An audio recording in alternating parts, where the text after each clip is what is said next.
Hello student, आपका हमारे YouTube channel पर स्वागत है। दोस्तों, आज हम हिस्ट्री रैपिड क्लास में एक नए टॉपिक के बारे में बात करेंगे। इसका नाम है प्राचीन भारत के विश्वविद्यालय एवं उनके संस्थापक। इस टॉपिक के बारे में बात करेंगे। देखिए, हिस्ट्री रैपिड क्लास में ये क्लास इस तरह से ली जा रही है जैसे एग्जाम में क्वेश्चन आता है, पर्टिकुलर किस टॉपिक से क्वेश्चन आता है और किस तरह से क्वेश्चन पूछा जाता है, तो उन सभी के बारे में हम चर्चा करते हैं। इसमें पूरा चैप्टर हम नहीं पढ़ाते, एक टॉपिक पढ़ाते हैं जिससे क्वेश्चन बनता है और आपको आसानी रहती है उस टॉपिक के माध्यम से उस क्वेश्चन को सॉल्व करने में। तो ये आपके लिए बहुत फ़ायदेमंद क्लास है। जितनी भी हमने रैपिड क्लास हैं ली हैं उनको ज़रूर देखो, और जो भी स्टूडेंट इस चैनल पर नए हैं इस चैनल को ज़रूर सब्सक्राइब करो। तो चलिए हम आज शुरुआत करते हैं। आज का जो टॉपिक है प्राचीन भारत के विश्वविद्यालय एवं उनके संस्थापक, कि भाई प्राचीन भारत में कौन कौन से विश्वविद्यालय थे और उनके संस्थापक कौन कौन थे, और कौन सा विश्वविद्यालय किस लिए प्रसिद्ध था, वहाँ के प्रसिद्ध शिक्षक कौन थे, इन सभी के बारे में हम चर्चा करेंगे। तो सबसे पहला जो विश्वविद्यालय है हमारा, फर्स्ट जो विश्वविद्यालय है, पहला विश्वविद्यालय तक्षशिला विश्वविद्यालय। कौन सा विश्वविद्यालय है? तक्षशिला विश्वविद्यालय। तक्षशिला विश्वविद्यालय का जो अगर हम बात करें, स्थान की बात करें कि भाई स्थान कहाँ पर है, तो तक्षशिला विश्वविद्यालय तक्षशिला गांधार में है। वर्तमान में पाकिस्तान का जो रावलपिंडी क्षेत्र है वो तक्षशिला विश्वविद्यालय का क्षेत्र है, यानी कि वर्तमान में तक्षशिला विश्वविद्यालय पाकिस्तान के रावलपिंडी क्षेत्र में पड़ता है। तक्षशिला विश्वविद्यालय का समय काल कब से कब तक रहा है? 7वीं ईसा पूर्व से इसका समय काल रहा है। संस्थापक के अगर बारे में बात करें, संस्थापक जो इसके संस्थापक कौन है, तो संस्थापक जो है इसका कोई एक व्यक्ति नहीं है, यह गांधार राज्य के अंतर्गत स्वाभाविक रूप से विकसित हुआ था। तो संस्थापक की कोई विशेष जानकारी नहीं है कि भाई किसी एक व्यक्ति ने इसकी स्थापना की थी। गांधार राज्य के अंतर्गत ये स्वाभाविक रूप से विकसित हुआ था तक्षशिला विश्वविद्यालय। अगर हम बात करें इस विश्वविद्यालय की विशेषताओं के बारे में, इस विश्वविद्यालय की विशेषताओं के बारे में बात करें तो यह एशिया का पहला विश्वविद्यालय है। हाँ, एशिया का पहला विश्वविद्यालय। एशिया, अगर मान लीजिए प्रश्न पूछा जाए कि एशिया का पहला विश्वविद्यालय कौन सा था, तो वो था तक्षशिला विश्वविद्यालय। यहाँ 18 से अधिक शास्त्र पढ़ाए जाते थे, 10,000 से अधिक विद्यार्थी और लगभग 200 शिक्षक थे। तो यहाँ देखो इम्पोर्टेंट बात कौन सी है कि तक्षशिला विश्वविद्यालय एशिया का पहला विश्वविद्यालय था। इसकी स्थापना कब हुई है? इसकी स्थापना 7वीं शताब्दी ईसा पूर्व में हुई थी। संस्थापक कोई व्यक्ति नहीं है, गांधार राज्य के अंतर्गत ये विकसित हुआ था तक्षशिला विश्वविद्यालय। और ये तक्षशिला वर्तमान में कहाँ पर है? वर्तमान में है पाकिस्तान के रावलपिंडी क्षेत्र में। नेक्स्ट हम बात करें भाई तक्षशिला विश्वविद्यालय के प्रसिद्ध शिक्षकों के बारे में बात करें तो भाई प्रसिद्ध शिक्षक कौन कौन से थे, तो प्रसिद्ध शिक्षक में सबसे पहले बात करते हैं पाणिनि। तो पाणिनि संस्कृत व्याकरण के जनक माने जाते हैं। तक्षशिला विश्वविद्यालय में ही पढ़ाते थे पाणिनि, और इन्हें संस्कृत व्याकरण का जनक कहा जाता है। दूसरे जो शिक्षक थे वो थे कौटिल्य, जिन्हें चाणक्य के नाम से भी जानते हैं। इन्होंने अर्थशास्त्र की रचना की थी। ध्यान दीजिए, अर्थशास्त्र के बारे में हम बात करें तो अर्थशास्त्र देखो ये ऐसे लग रहा होगा जैसे इकोनॉमिक्स पर आधारित ग्रंथ है। नहीं, ये इकोनॉमिक्स पर आधारित ग्रंथ नहीं है, ये राज व्यवस्था पर आधारित है। ये ग्रंथ किस पर आधारित है? राज व्यवस्था पर आधारित है, राजनीति पर आधारित है। और कौटिल्य को ही क्या है? मौर्य साम्राज्य के निर्माता के रूप में जानते हैं। तो कौटिल्य ने ही मौर्य साम्राज्य का मतलब चंद्रगुप्त मौर्य की सहायता से मौर्य साम्राज्य की स्थापना की थी। नेक्स्ट हम बात करते हैं तीसरे जो प्रसिद्ध शिक्षक हैं वो हैं जीवक। जीवक एक चिकित्सक थे, आयुर्वेद चिकित्सक थे, प्रसिद्ध आयुर्वेदाचार्य थे। और चौथी यदि हम बात करें तो चौथे हैं वात्सायन। और इसमें कौन कौन से विषय पढ़ाई जाती थी? विषय में यदि हम बात करें तो वेद, व्याकरण, तर्कशास्त्र, आयुर्वेद, शल्य चिकित्सा, खगोल शास्त्र, गणित, युद्ध नीति, इन विषयों को पढ़ाया जाता था। तो इम्पोर्टेंट बात कहाँ पे आती है कि इसके प्रसिद्ध शिक्षकों में कौन कौन से हैं? पाणिनि हैं, कौटिल्य हैं, जीवक हैं और वात्सायन है। पाणिनि को संस्कृत व्याकरण का जनक कहा जाता है। कौटिल्य अर्थशास्त्र के रचयिता हैं, मौर्य साम्राज्य के निर्माता हैं।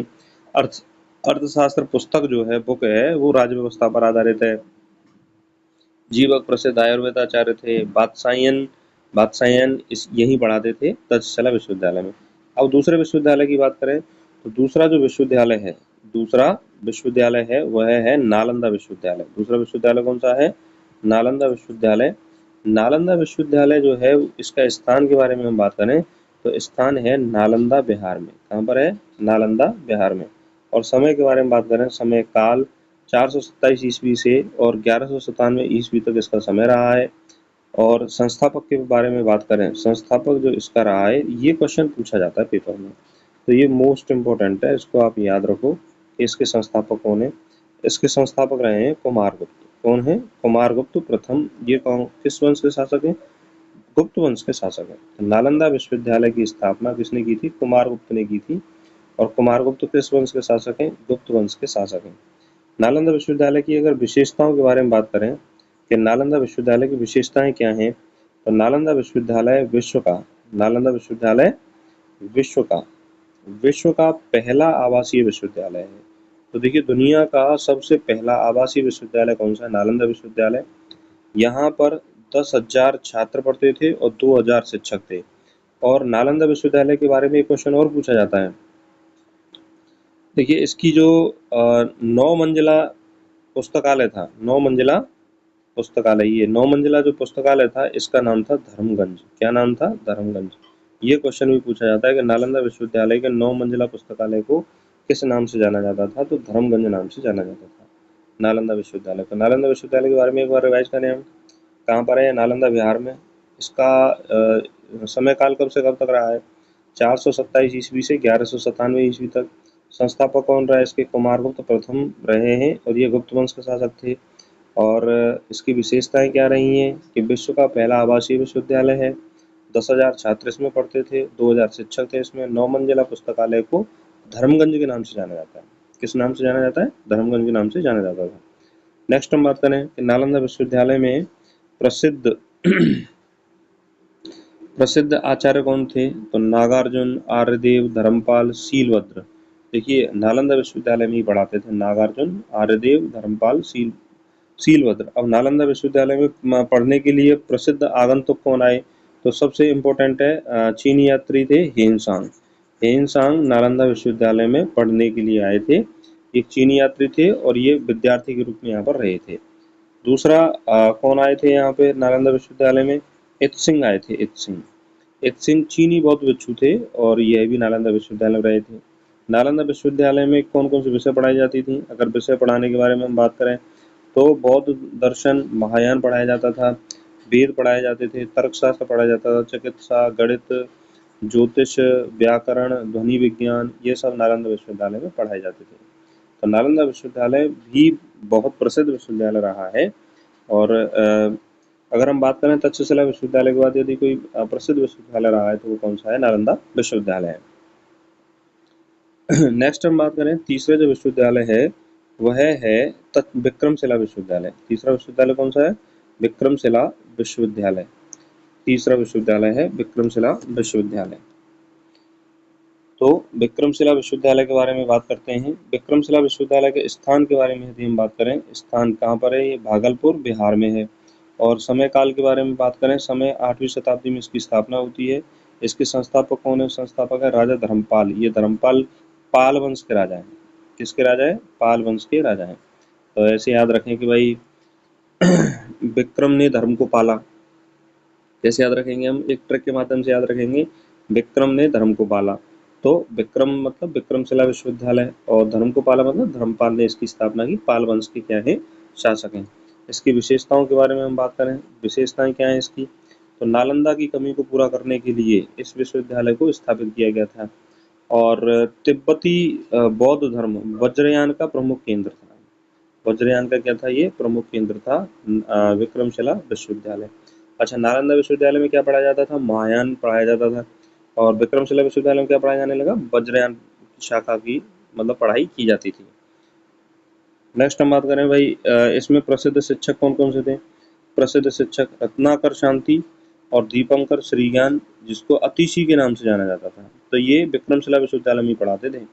अतिशी दीपंकर, ये अतिशी हैं जो दीपंकर श्रीज्ञान है, अतिशी दीपंकर भी कहा जाता है इनको। इन्होंने तिब्बत में बौद्ध धर्म का प्रचार किया था। तो तिब्बत में बौद्ध धर्म का प्रचार किसने किया था? अतिशी दीपंकर ने किया था। इसकी विशेषता क्या है? तांत्रिक बौद्ध धर्म वज्रयान का प्रमुख केंद्र किसे माना जाता है? विक्रमशिला विश्वविद्यालय को माना जाता है। प्रसिद्ध शिक्षक कौन है?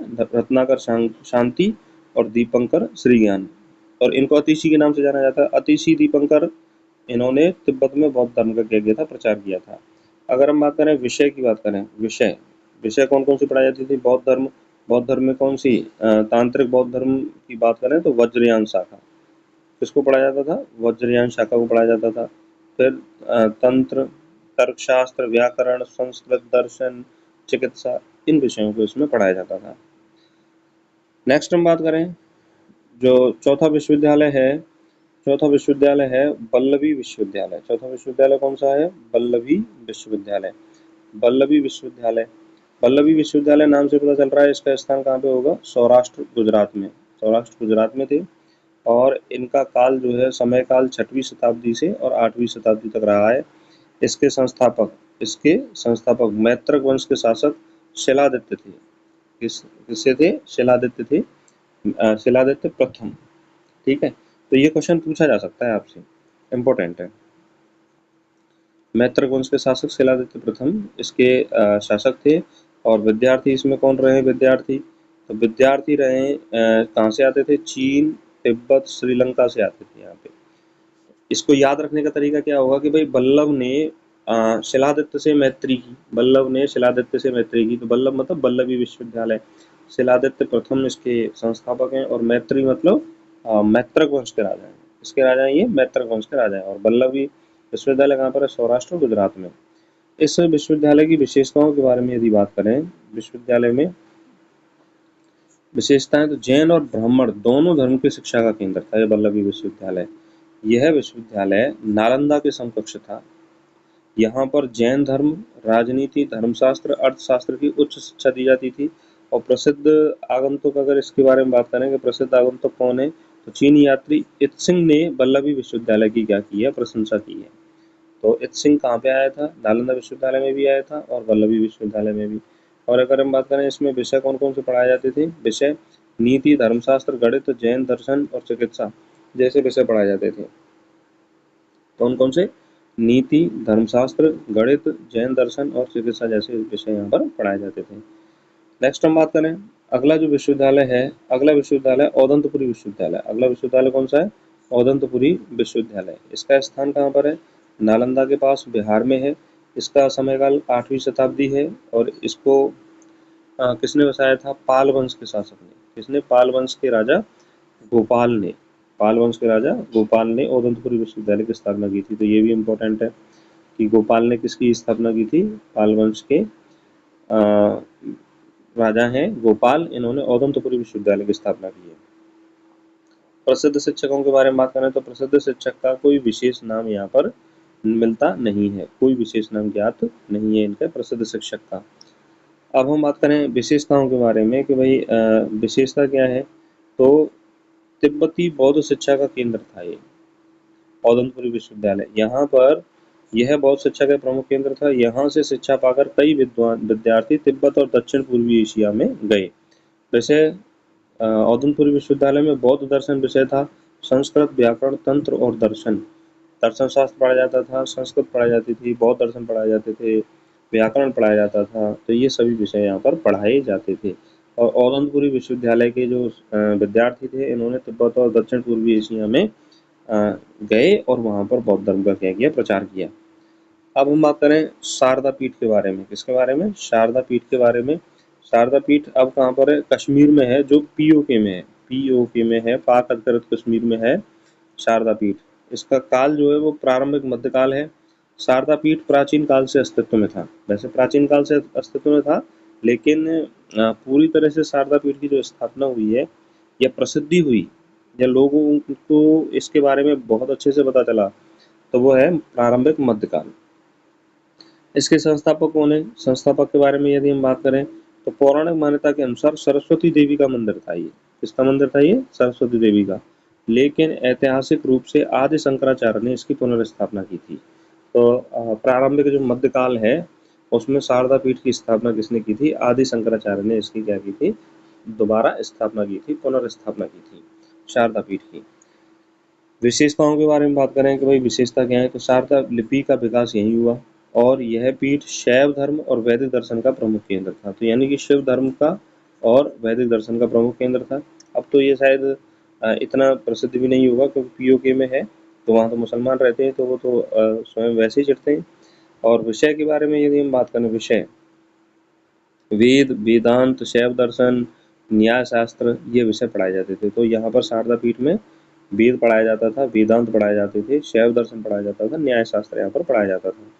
नेक्स्ट हम बात करें भाई प्राचीन काल के जो विश्वविद्यालय हैं, इनकी क्या विशेषता है। तो इसके बारे में हम बात करें तो सबसे पहली जो विशेषता है वो है शिक्षा का माध्यम। शिक्षा का माध्यम प्राचीन काल के विश्वविद्यालय में क्या था, संस्कृत था, पाली था, प्राकृत था और तिब्बती था। मतलब संस्कृत भाषा में, पाली भाषा में, प्राकृत भाषा में, तिब्बती भाषा में पढ़ाया जाता था। और दूसरी बात करें हम, तो शैक्षणिक विधि कौन सी थी, मौखिक परंपरा के आधार पर, शास्त्रार्थ के आधार पर, तर्क और संवाद के आधार पर पढ़ाया जाता था। यानी कि कोई किताबों की इतनी अच्छी व्यवस्था नहीं थी, बस मौखिक परंपरा के आधार पर, शास्त्रार्थ के आधार पर, तर्क वितर्क के आधार पर, संवाद के आधार पर पढ़ाया जाता था। नेक्स्ट हम बात करें कि पुस्तकालयों के बारे में बात करें तो पुस्तकालय विशाल होते थे, संगठित होते थे, और नालंदा विश्वविद्यालय का तो पुस्तकालय बहुत ही विशाल और संगठित था। छात्रावास के बारे में बात करें, छात्रावास, तो छात्रावास व्यवस्था पूरी तरह निःशुल्क होती थी। आवास एवं भोजन भी क्या था, पूरी तरह निःशुल्क था। और अगर हम आगे बात करें, अंतर्राष्ट्रीय ख्याति कहाँ कहाँ पर हुई, तो चीन, कोरिया, तिब्बत, श्रीलंका से विद्यार्थी यहाँ पर आते थे। तो देखिए चीन से और कोरिया से, तिब्बत से, श्रीलंका से विद्यार्थी आते थे। तो पुराने समय में हमारा भारत जो है वो बहुत विकसित था और पूरी दुनिया में यहाँ की शिक्षा, परंपरा और यहाँ की जो संस्कृति थी वो बहुत ज़्यादा प्रसिद्ध थी। दुनिया से जो छात्र हैं वो यहाँ पर पढ़कर पढ़ने आते थे। अब देखिए एग्ज़ाम ओरिएंटेड पॉइंट के बारे में बात करें कि भाई एग्ज़ाम के लिए कौन से पॉइंट इम्पोर्टेंट हैं, तो सबसे पहला पॉइंट है नालंदा विश्वविद्यालय के संस्थापक कौन है, कुमार गुप्त। नालंदा विश्वविद्यालय को कुमार ने गुप्त रखा, नालंदा को कुमार ने क्या रखा, गुप्त रखा। तो ऐसे याद रखेंगे। तो नालंदा विश्वविद्यालय के संस्थापक कौन है, कुमार गुप्त हैं। और विक्रम ने धर्म को पाला, तो विक्रमशिला विश्वविद्यालय के संस्थापक कौन है, धर्मपाल हैं। वल्लभी ने शिलादित्य से मैत्री की, वल्लभी ने शिलादित्य से मैत्री की, तो मैत्रक वंश के राजा शिलादित्य प्रथम ने इसकी स्थापना की। ठीक। औदंतपुरी औदंतपुरी में गौ का पालन हुआ, तो गोपाल ने इसकी स्थापना की। तक्षशिला सबसे प्राचीन विश्वविद्यालय है। शारदा पीठ कश्मीर में शैव धर्म और वेदांत परंपरा का प्रमुख केंद्र रहा है।